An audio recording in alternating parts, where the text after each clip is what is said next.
That small factory seems to be worth more than we thought. I thought it was boring, but maybe we made a mistake. If I'd known, I should have gotten a job there. Being family, promotion would have been guaranteed. Coming home from the funeral, I was shocked to hear my husband and son talking. I work at my father's small factory, but my son who works at a major trading company and my husband had always looked down on it. However, after seeing so many people attend my father's funeral, their attitudes suddenly changed. I can't bear the thought of them joining the company half-heartedly just because we're family. Besides, it's a huge mistake to think promotion is guaranteed just because we're related. There are people who make their living there and take pride in their work. I can't let them be insulted because of me. I quietly made my decision and packed my bags. I'm never coming back to this house. My name is Megan. I was born and raised as the only daughter of a small factory owner. My husband's name is Stefan. I married him about 30 years ago when he was a salesman at a trading company, and we had our son, Ulrich. Influenced by his father, Ulrich grew up to be an outgoing child with many connections. Rather than just outgoing, he's more like a show-off who loves flashy things. Before marriage, I found Stefan's similar traits fresh and attractive, but after marriage and seeing our son grow up the same way, I felt out of place with my different sensibilities. What worried me most was Stefan and Ulrich's attitude toward money. Both of them were extravagant spenders, often straining our household finances. We've had many arguments about this, but we never found common ground. However, I never imagined these dissatisfactions would lead to such a serious situation. I've worked at my father's factory since I was young. Having worked there for so long, I'm now the executive director. My father wanted Ulrich to help with the factory management, but young and flashy Ulrich seemed more interested in sales work at the trading company where my husband works rather than our factory. I like talking to people, so I think I'm suited for sales, Ulrich told my father, but I know he privately dismissed the factory as boring and undesirable. My father must have sensed Ulrich's thoughts because he stopped talking to him about the factory afterward. It was painful to see my father's lonely back, but like Ulrich, Stefan had no interest in factory management and clearly looked down on small factories as mere subcontractors. It doesn't feel good to have the factory that my father and I cherish being looked down upon. However, I gave up trying to change Stefan's mind, knowing that we fundamentally think differently due to his flashy nature. I'm going motorcycle touring with some acquaintances next time. I'm thinking of buying a bike since I'm taking Ulrich too. What? But aren't motorcycles expensive? You're buying it? You should pay half. Since we both work, we have an arrangement where we split living expenses and use our own money freely otherwise. But this is so sudden. When I showed reluctance, Stefan raised his eyebrows. Ulrich's in sales too, so connections are important. It's for our son's sake, so what's the problem? Fine. But while motorcycles are nice, why don't you sometimes take Ulrich to visit my father? His health isn't good again, and he might need to be hospitalized. Seeing his grandson might cheer him up. Although my father is healthy enough to run the company, he can't fight age and has recently been having short hospital stays and medical tests. My mother passed away several years ago, so I worry about my father living alone. However, Stefan gave a non-committal response to my plea. Well, it's difficult now because we're busy, but someday. Recently, Stefan becomes irritable whenever I point something out. This time too, he immediately frowned at me. When I said, "I'm talking about Ulrich, not you," he shouted, "Shut up. I talk business with Ulrich, so I know he's busy. We're both in sales." I need to pass on my expertise to him. I've recently started to think they both just want to fool around. Stefan has always been away from home claiming work socializing, and I've practically raised our child alone. Perhaps influenced by seeing his father, Ulrich sometimes makes outdated remarks like, "That's just how men are." With this personality, I worry whether my son will ever be able to marry. Well, anyway, that's how it is. Count on you for the bike. Later, I learned that Ulrich had secretly met with my father. Ulrich suddenly came to the house. I wondered what was up, and he asked for money. Said he wanted to buy a motorcycle helmet. When my father mentioned this during casual conversation, I held my head in my hands. Oh no. Stefan told me to pay half for Ulrich's motorcycle. Well, he's my precious grandson, so I gave him the money. Like most grandparents, my father is soft on his grandson. However, that indulgence seemed to be reaching its limit as he watched Ulrich's selfishness grow with age. Even I, though he's my son, am fed up with his selfishness. And the same goes for Stefan, whom I supposedly married for love. Stefan never helped with housework or childcare, always going out claiming it was for work. Back then, my mother was still alive and my workplace was understanding, so we managed somehow, but now I feel my love growing cold. Megan, sorry, but I need to be hospitalized again. Please take care of the company. Yes, I understand. To be honest, I'm starting to think about divorcing Stefan. As for the factory, I can't entrust it to Ulrich, and he probably doesn't want to inherit it anyway. It would be better to groom someone unrelated by blood to take over. I'll discuss this with my father after he's discharged. He'll surely agree. After my father was hospitalized, my days became hectic with work and caregiving. At work, everyone cooperated to keep things running somehow. It's busy, but I can manage when I think about being able to hold my head high when father returns. The problem is caregiving. As usual, Stefan and Ulrich make excuses about being busy with work and never visit the hospital. Ever since I scolded Ulrich for begging my father for pocket money, he seems to be sulking. Stefan sides with Ulrich. It brings me to tears that these grown men only visit my father to beg for pocket money. Did I raise him wrong? Megan, don't say that. You did your best. Don't worry too much. Being consoled by my hospitalized father, weakened in body and spirit, makes me feel deeply respectful of him. I felt strong dissatisfaction that Stefan and Ulrich didn't respect my father.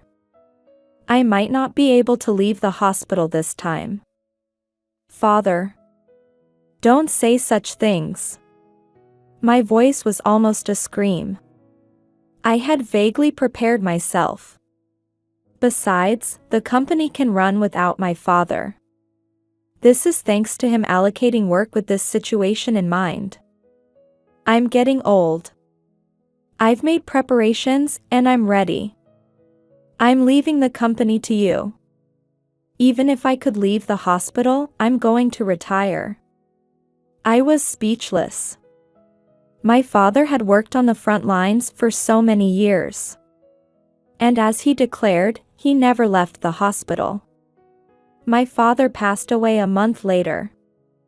It was a peaceful end. I felt like I'd lost my only ally in this world, and I clung to my father and cried for a while. But I can't just stand still. I have things I need to do. Everyone at the company is cooperating. The problem, naturally, was Stefan and Ulrich. My father-in-law passed away? That's too bad.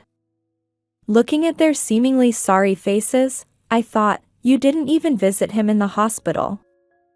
I swallowed my words and proceeded with the funeral arrangements. Why do we need to arrange such a big funeral hall?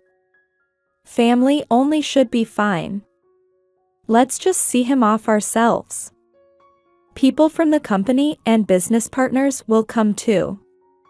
We can't do that. You both always talk about how important business connections are. When I showed them the plan I discussed with the funeral director, Stefan and Ulrich objected. It's laughable that people who never visited him in the hospital are expressing opinions. They probably just don't want to pay. It's really annoying how they're like this even though it's not their money. He was just the president of a small factory, right? No way enough people will come to need such a funeral hall. Yeah. Why put on airs for such a shabby factory? What did you say? When I raised my eyebrows, Ulrich seemed to realize his slip and awkwardly looked away. I knew they looked down on the factory, but this was the first time they'd clearly called it shabby. Even though he grew up on money from that shabby factory and was still getting pocket money at age 25. Really, how did he end up growing into someone like this? Anyway, I oppose this. Such a large-scale funeral isn't necessary. What would you know about the company? I'm a salesman at a major trading company. I've attended more of these occasions than you. I know better than you. It was clear that Stefan also looked down on the factory. He glared at me grumpily. Even if you run short on money, I won't help at all. It's your fault for putting on airs.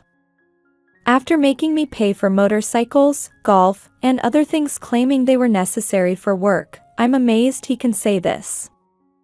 How many times had he asked for my cooperation for his work's success? The money I've given bit by bit has added up to quite a sum by now.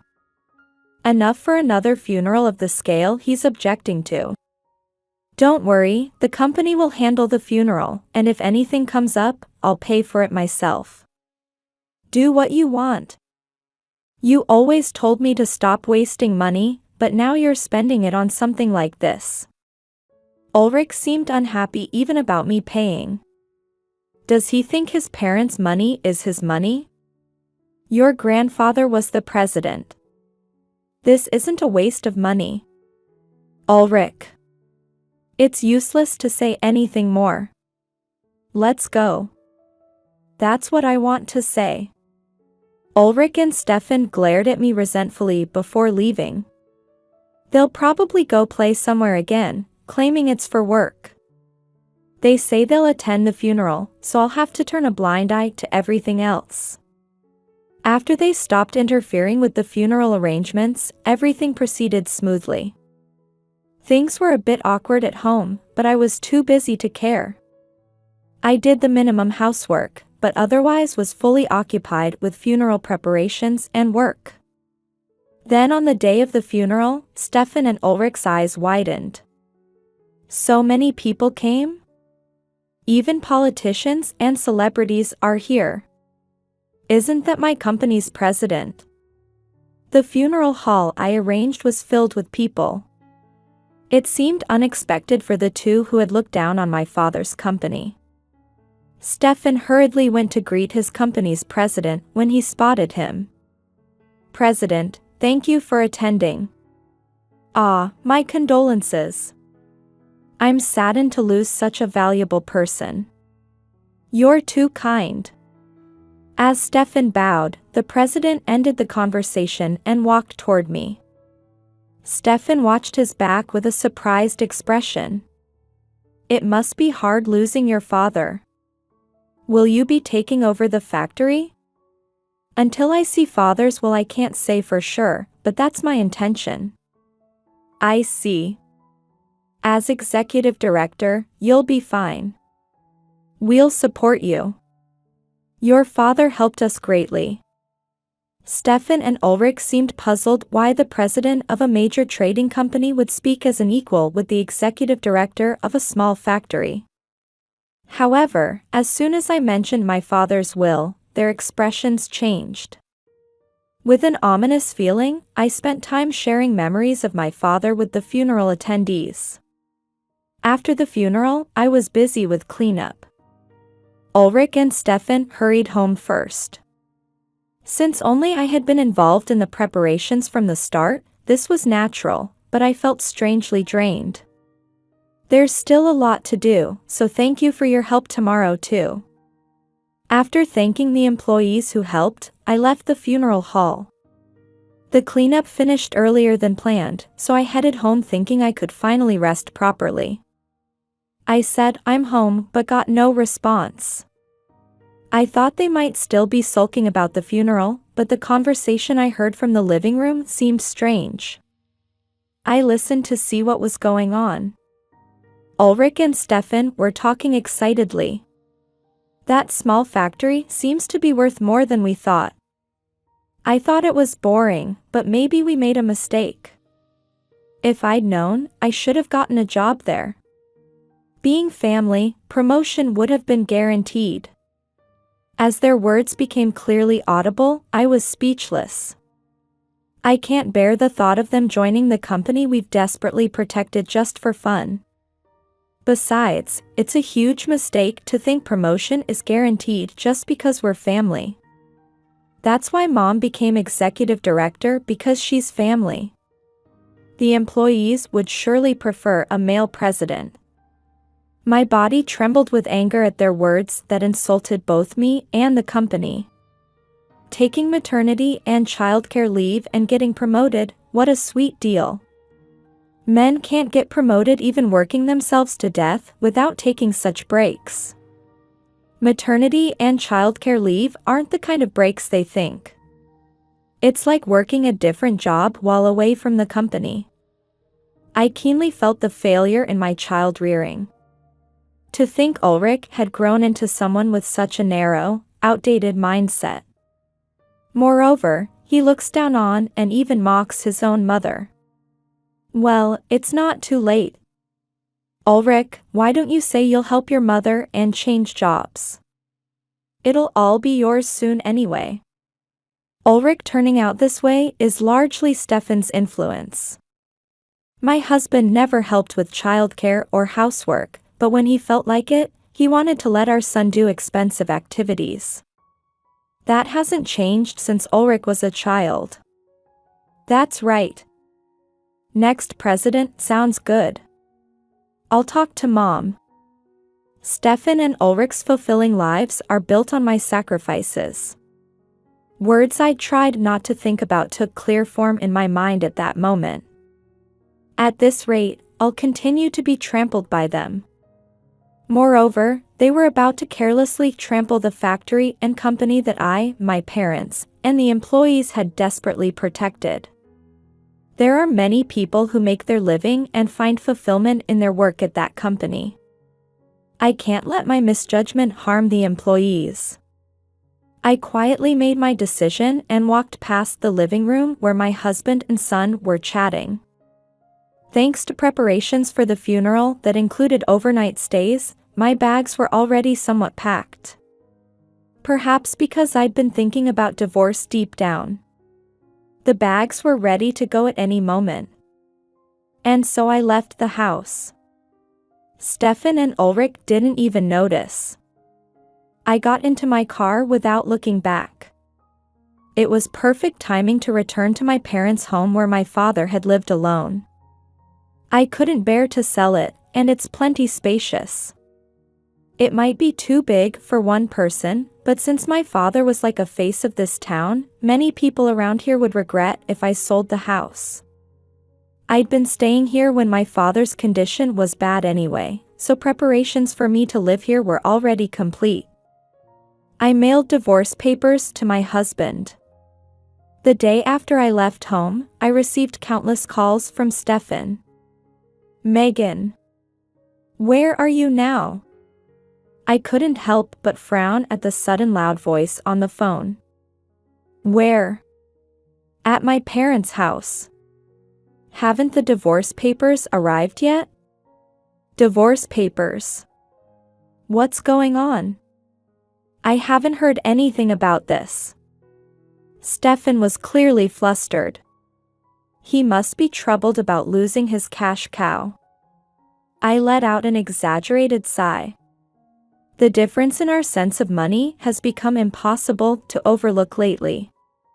Ulrich's grown up now, so it's fine. You two men can enjoy yourselves. No, let's talk about this. I'll fix what's wrong. Unlike usual, he didn't shout in anger. Perhaps because he thinks of me as a cash cow, he's trying to forcibly curry favor. And Ulrich is the same. Mom, suddenly leaving is too much. Come back home. We're parent and child, right? Let's talk. Ulrich, you're 25 now. You should be able to manage without your mother. Become independent. My independence and Mom leaving home are different issues. It's sad for family to split up, regardless of independence. He too was uncharacteristically meek, unlike his usual arrogant attitude. Even though they always left everything about the house to me while they went out playing. On top of that, they looked down on my workplace and me, acting as if they were superior. Now they suddenly flip and talk about being sad and family and wanting to talk. What are they saying at this point? When I think about how they're looking at my father's company behind their changed attitudes, it makes me sick. However, I'm living at my parents' house. They know the address, so if I stubbornly refuse here, they'll just show up. After thinking a bit, I decided to talk with them once. All right. But I want a divorce. Remember that. Okay. Let's just talk first.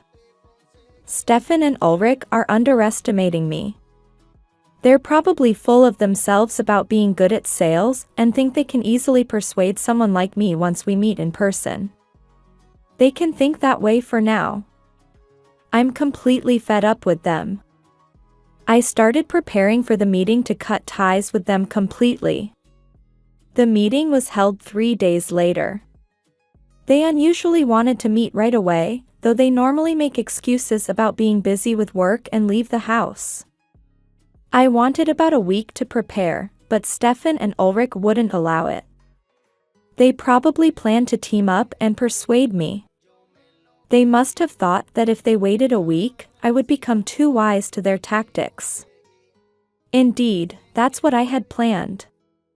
However, if they cut off my means of fighting back alone, I'll consider other options. Actually, I had already started preparing when I said I wanted a divorce. Moving up the schedule slightly wasn't any inconvenience to me. I brought a lawyer, I said. I brought the lawyer who often helps us with company matters. He's the most famous in the area and known for being strong in divorce cases. Stefan and Ulrich seemed to cower at the mention of a lawyer. Hey, this isn't peaceful. Bringing a lawyer to a family discussion, aren't you being a bit confrontational?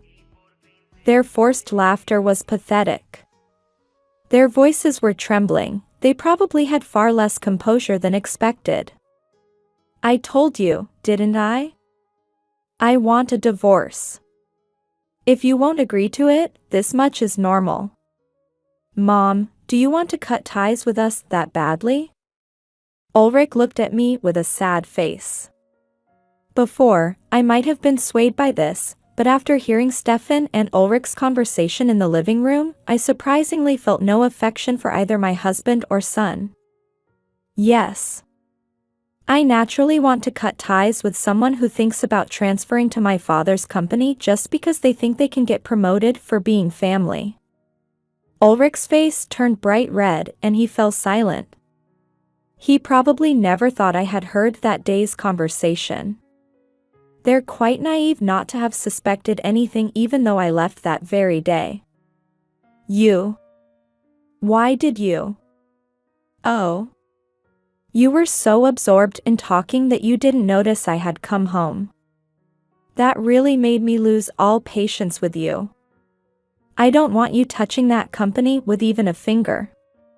While Stefan's mouth moved as if wanting to say something, no words came out. Then, as if to deliver a final blow, the lawyer handed Stefan some documents. I understand that since the beginning of your marriage, you've been asking Megan for money, claiming it was for work. Moreover, Megan has kept detailed notes about the intended use, amounts, and dates of all money given to you. We would like you to return this total amount. If you agree to this, she won't demand any consolation money. What? Stefan snatched the documents and stared at them intently. It's almost the same amount as the funeral costs he so vehemently objected to. But this. That's right. This includes money for Ulrich too. Isn't this child support? His desperate excuse is exasperating. He's truly greedy when it comes to money. There's no way money after he became an adult and got a job could be child support. Though I was going to say that, I've actually excluded the money that was supposedly for Ulrich. Even so, this is the amount. Stefan glared at the documents with a pale face. He seemed to want to say it was unbelievable. Apparently, he doesn't accurately remember how much money he spent on what. Since long ago, you always wanted to buy expensive things like shoes, suits, and watches, saying it was for sales work. Every time, you begged me for money, saying it was for work. I told you I was just lending it, remember? But we're married, so cooperating is natural. I don't remember you ever cooperating with me. Stefan always left housework and childcare entirely to me. Unfortunately, there are no witnesses, so demanding consolation money for that would be difficult. I gave up on consolation money because I don't want to have a long legal battle with this person. Even this claim for borrowed money repayment is almost like harassment. Though the lawyer assured me he would definitely collect it, I honestly don't care about this as long as I can protect the company my father left behind. Stefan fell silent, and I watched him. In the silence, Ulrich spoke up. If you want to divorce Dad that badly, you two can talk about that. But I'm your son, right? The promotion and job change thing was just a momentary lapse. I'll change my ways and work hard, so please forgive me. Those words themselves prove he hasn't changed his ways, but does he realize that? Stefan, feeling betrayed, was looking around wildly. Ulrich. You're abandoning me. With such debt, of course Mom would get fed up. I'm Mom's son. Even if she wants to cut ties, she can't. It seems he decided to abandon his father and curry favor with me, probably thinking about inheritance and such. Like his father, he's shameless to the end. Even though I was the one who raised him single-handedly, I wonder where I went wrong in raising him. Lately, whenever I see Ulrich, I can't help but think about this. Yes, parent-child ties can't be severed. Stefan's shoulders drooped, and Ulrich smiled. Stefan looked ready to grab Ulrich, who was smiling. Though they were close parent and child until now, look at them when money gets involved. Selfish people are frightening. But you know, Ulrich. I don't want someone like you, who has silly reasons like wanting to become president or get promoted, involved with Dad's company. Ulrich's expression froze. At that moment, the intercom rang. Stefan frowned suspiciously. What? Who could it be at a time like this? Probably the guest I invited. Stefan and Ulrich were visibly shaken. Finding it troublesome to explain, I silently stood up alone and invited the guest in. President, thank you for taking the time to come. I couldn't refuse when you consulted me. President. The one who came was the president of the trading company where Stefan works. He's an old acquaintance of my father and also a business partner of the factory. Though Stefan didn't know until the funeral, we've had a close relationship for quite some time. Though like the lawyer, this is just because he was my father's acquaintance. I heard one of our employees was causing trouble. I apologize. No, since he's my husband, you don't need to apologize. Rather, I'm sorry for troubling you to come. It's fine.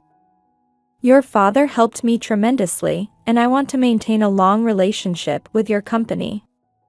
The president looked at Stefan with a gentle smile.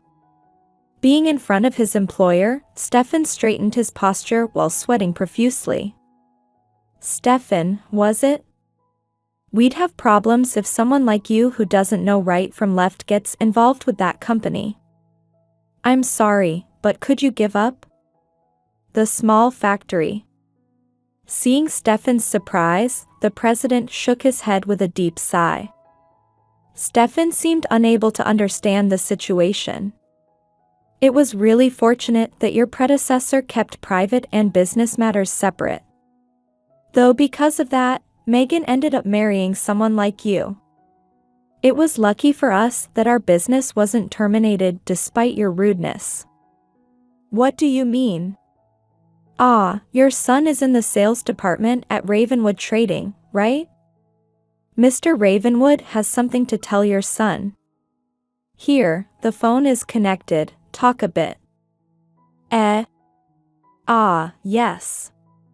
Just having the president here dramatically changes the atmosphere of the room. The president handed his smartphone to Ulrich. The president of Ravenwood Trading is also one of our company's business partners. Stefan, you should divorce Megan. But this is a family matter. But you're interested in that company, right? Then it's no good. Even if you weren't interested, it would still be no good. You and Ulrich aren't suited for management. When a current president says it, it carries different weight. Stefan lost his words and seemed desperately searching for a way to counter. You don't know how many patents that company holds, do you? Megan manages the patents too. The patents that company holds are quite valuable. We can't keep people who might be blinded by that value near Megan. The patent talk seemed new to Stefan, who froze with his mouth open. The president ignored Stefan's dismay and spoke in a leisurely tone. Do you understand? Just one mistake in handling patents could lead to damage across the entire industry. We can't let someone who doesn't understand this get involved with that company. Ulrich was probably being told the same thing by Mr. Ravenwood. Looking at Stefan, who was still trying to argue, the president declared, if you don't want to end up on the streets, stop being greedy. It's essentially saying he'll crush them if they try to get more involved. The president is in a position to do that. Moreover, thinking of the faces of those who attended Father's funeral, if all those company presidents, lawyers, politicians, and famous people think the same as the president, Stefan and Ulrich would be blown away like paper in the wind and rain. I understand, Stefan said weakly, hanging his head. He must have imagined his own fate in such a situation. Ulrich also promised, like Stefan, not to get involved with me anymore. Afterward, I successfully divorced and got back the money I had lent to Stefan. Stefan and Ulrich were both demoted due to this incident and forced to relocate. Stefan was transferred south and Ulrich west, to distant locations. Moreover, they were given dead-end positions with much lower salaries, and promotion is no longer possible. It's worrying to leave him unchecked, so we plan to keep employing him. Mr. Ravenwood has the same intention. While feeling an unfathomable fear at the president's words, I gratefully accept his help since it saves me. I intend to repay this debt by supporting the company my father left behind. Free from Stefan and Ulrich, I'm immersed in my work and living a fulfilling life every day. The small factory my parents left behind is my life's purpose. With the president's words in my heart, I continue working hard today.